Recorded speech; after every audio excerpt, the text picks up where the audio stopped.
Nyarlathotep by H.P. Lovecraft. Nyarlathotep, the crawling chaos. I am the last. I will tell the audient void. I do not recall distinctly when it began, but it was months ago.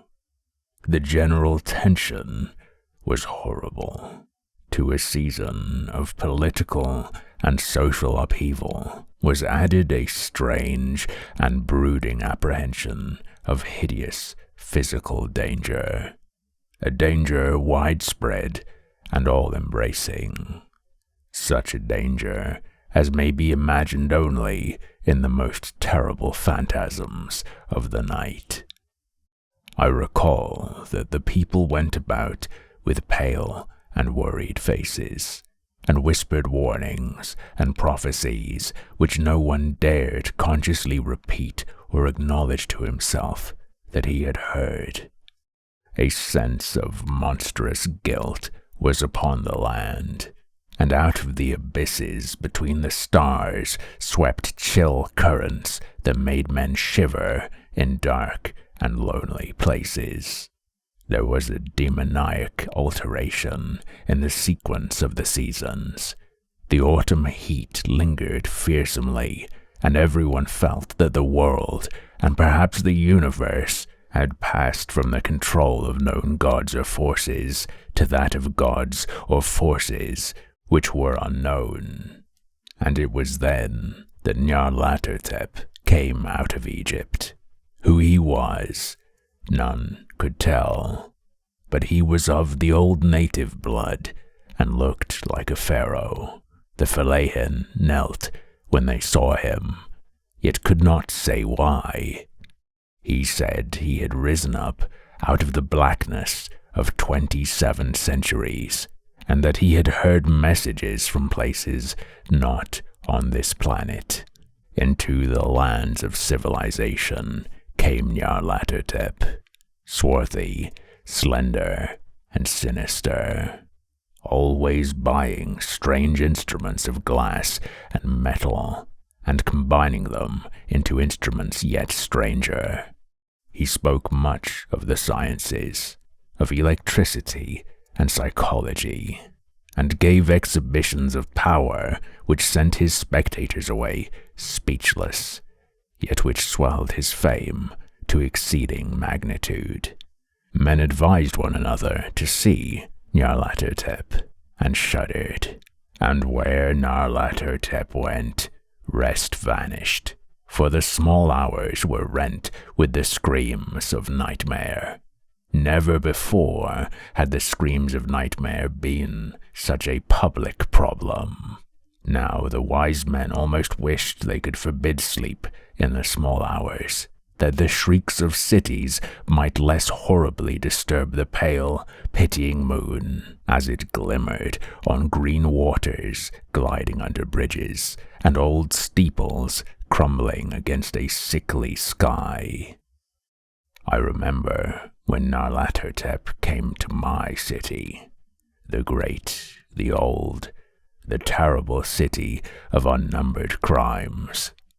My friend had told me of him, and of the impelling fascination and allurement of his revelations, and I burned with eagerness to explore his uttermost mysteries.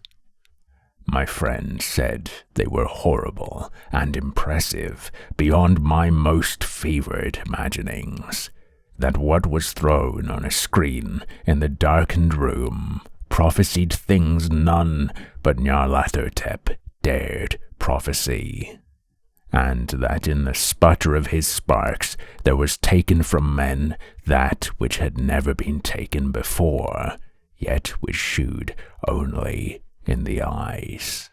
And I heard it hinted abroad that those who knew Nyarlathotep looked on sights which others saw not. It was in the hot autumn that I went through the night with the restless crowds to see Nyarlathotep. Through the stifling night and up the endless stairs into the choking room. And shadowed on a screen, I saw hooded forms amidst ruins, and yellow, evil faces peering from behind fallen monuments. And I saw the world battling against blackness, against the waves of destruction from ultimate space, whirling, churning, struggling around the dimming, cooling sun. Then the sparks played amazingly around the heads of the spectators, and hair stood up on end, whilst shadows more grotesque than I can tell came out and squatted on the heads. And when I, who was colder and more scientific than the rest, mumbled a trembling protest about imposture and static electricity, Nyarlathotep drave us all out, down the dizzy stairs into the damp, hot, deserted midnight streets. I screamed aloud that I was not afraid, that I never could be afraid, and others screamed with me for solace. We swear to one another that the city was exactly the same and still alive. And when the electric lights began to fade, we cursed the company over and over again, and laughed at the queer faces we made. I believe we felt something coming down from the greenish moon, for when we began to depend on its light, we drifted into curious, involuntary formations, and seemed to know our destinations, though we dared not think of them. Once we looked at the pavement and found the blocks loose and displaced by grass, with scarce a line of rusted metal to shew where the tramways had run. And again we saw a tramcar, lone, windowless, dilapidated, and almost on its side.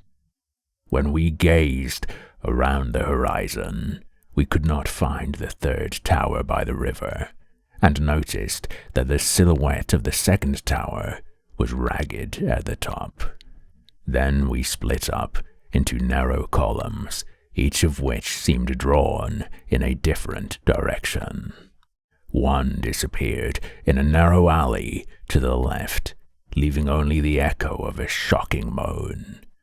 Another filed down a weed-choked subway entrance, howling with a laughter that was mad.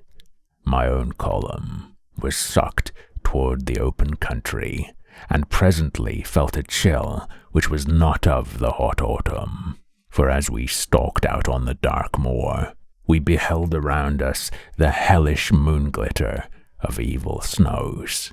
Trackless, inexplicable snows swept asunder in one direction only, where lay a gulf all the blacker for its glittering walls. The column seemed very thin indeed as it plodded dreamily into the gulf. I lingered behind, for the black rift in the green-litten snow was frightful, and I thought I had heard the reverberations of a disquieting wail as my companions vanished. But my power to linger was slight. As if beckoned by those who had gone before, I half floated between the titanic snowdrifts, quivering and afraid, into this sightless vortex of the unimaginable. Screamingly sentient, dumbly delirious, only the gods that were can tell.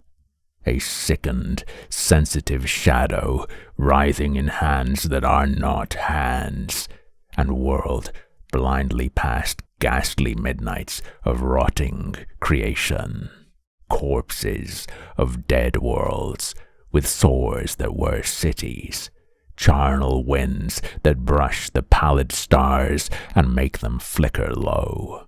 Beyond the world's vague ghosts of monstrous things, half-seen columns of unsanctified temples that rest on nameless rocks beneath space and reach up to dizzy vacua above the spheres of light and darkness.